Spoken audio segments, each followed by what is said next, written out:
Assalamualaikum warahmatullahi wabarakatuh. Halo semuanya, perkenalkan saya Mutia Julian Zara, mahasiswi program studi Ilmu Administrasi Negara, Fakultas Ilmu Sosial Universitas Negeri Padang, dengan NIM 22042134. Pada video ini, saya akan mempresentasikan decision brief kelompok kami yang berjudul Keputusan Pemerintah Kabupaten Pesisir Selatan dalam menangani permasalahan stunting melalui konvergensi program gizi. Video ini merupakan tugas akhir Project Based Learning mata kuliah pengambilan keputusan. Nah, Kabupaten Pesisir Selatan ini menghadapi permasalahan serius dalam pembangunan manusianya, yaitu stunting. Stunting ini adalah kondisi gagal tubuh pada balita akibat kekurangan gizi, yang ditandai dengan tinggi badan yang di bawah standar.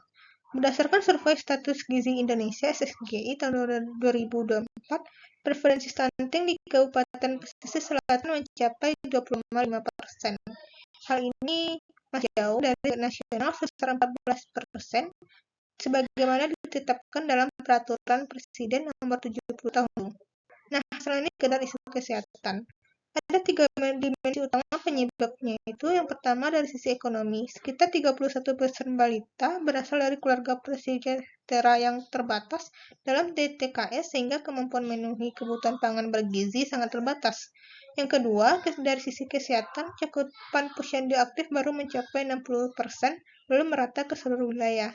Yang ketiga, dari sisi lingkungan, kondisi geografis pesisir selatan yang membentang 234 km dengan 182 nagari, di mana 40% berada di wilayah pesisir dan pegunungan terpencil menyulitkan akses terhadap sanitasi dan air bersih yang layak. Kasus stunting juga terkonsentrasi di beberapa kecamatan pesisir seperti Lengayang, Ranah Pesisir, dan Basa Ampek Balikpapan.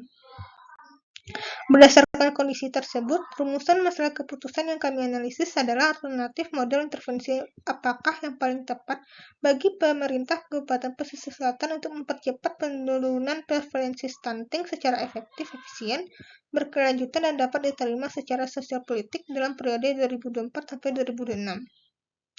Nah, proses pengambilan keputusan ini melibatkan beberapa gaya aktor, antara lain Bupati sebagai pengambil keputusan utama, Bapeda sebagai koordinator perencanaan, Dinas Kesehatan sebagai pelaksana intervensi gizi, Dinas Sosial, DPMD, serta pemerintah nagari dan kadar posyandu di tingkat lapangan. Selanjutnya, pemerintah pusat melalui Kemenkes, BPKBN, dan TPPS juga memberikan arahan kebijakan dan dukungan anggaran. Alternatif keputusan yang kami ajukan yang pertama adalah program konvergensi multisektor terpadu. Alternatif ini mengintegrasikan berbagai program dari lintas sektor OPD dalam satu kerangka yang terpadu. Program ini mencakup perbaikan gizi, sanitasi, perlindungan sosial, dan pemberdayaan masyarakat. Keunggulannya adalah mampu mengatasi berbagai akar penyebab stunting secara menyeluruh, meski membutuhkan koordinasi antar instansi yang kuat. Alternatif kedua, penguatan posyandu dan kapasitas kader. Alternatif ini berfokus pada peningkatan kualitas layanan posyandu melalui pelatihan kader. Keunggulannya adalah biaya relatif efisien dan penerimaan masyarakat yang tinggi, namun cakupannya terbatas karena tidak menyentuh akar penyebab stunting di luar sektor kesehatan. Yang ketiga, ada program bantuan pangan langsung berbasis sosial, memberikan bantuan pangan bergizi kepada balita stunting. Dampaknya memang dapat dirasakan dengan cepat namun tidak menyentuh akar masalah dan berpotensi menimbulkan ketergantungan jangka panjang.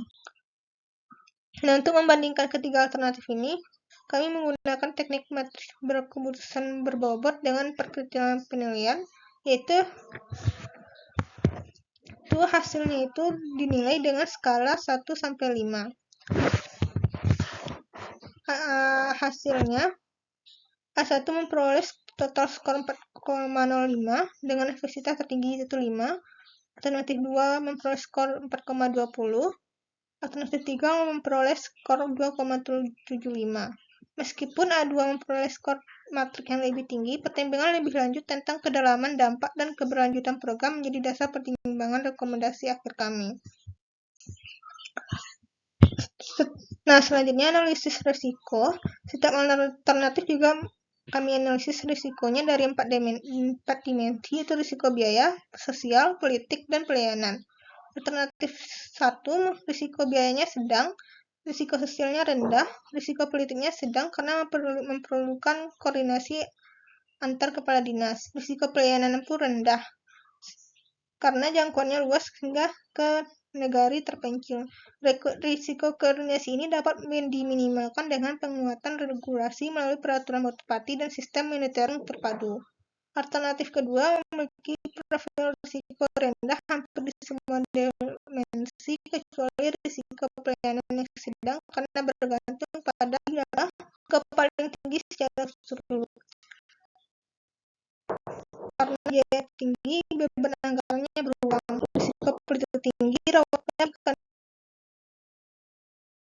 Nah, berdasarkan keseluruhan dari deskripsi kasus, materi keputusan hingga analisis risiko, kami merekomendasikan alternatif 1. Alasannya yang pertama, stunting disebabkan oleh berbagai faktor saling berkaitan. Yang kedua, alternatif ini sejalan dengan peraturan Presiden nomor 272 tahun 2021 yang secara eksplisit mendekatkan pendekatan konvergensi dalam percepatan penurunan stunting. Yang ketiga, program konvensi memiliki dampak yang lebih berkelanjutan. Yang keempat, pembelajaran dari daerah lain menunjukkan bahwa kabupaten yang berhasil menurunkan stunting secara signifikan. Nah, agar rekomendasi ini dapat terlaksana secara efektif, diperlukan langkah implementasi yang terstruktur. Dalam jangka pendek, Bupati Pesisir Selatan segera menerbitkan peraturan Bupati tentang penguatan TPPS dan Bapeda, menyusun roadmap penurunan stunting berbasis data PPG-EBM dengan target terukur per kecamatan dan nagari. Dalam jangka menengah, seluruh OPD mengintegrasikan program konvergensi stunting ke dalam Renja dan DPA masing-masing. Pemerintah negari mengalokasikan minimal 10% dana desa untuk mendukung program ini dan dibangun sistem pemantauan berbasis data real-time yang terintegrasi antara Dinas Kesehatan, Bapeda, dan pemerintah negari. Dengan langkah-langkah ini, diharapkan prevalensi stunting di Kabupaten Pesisir Selatan dapat turun secara signifikan.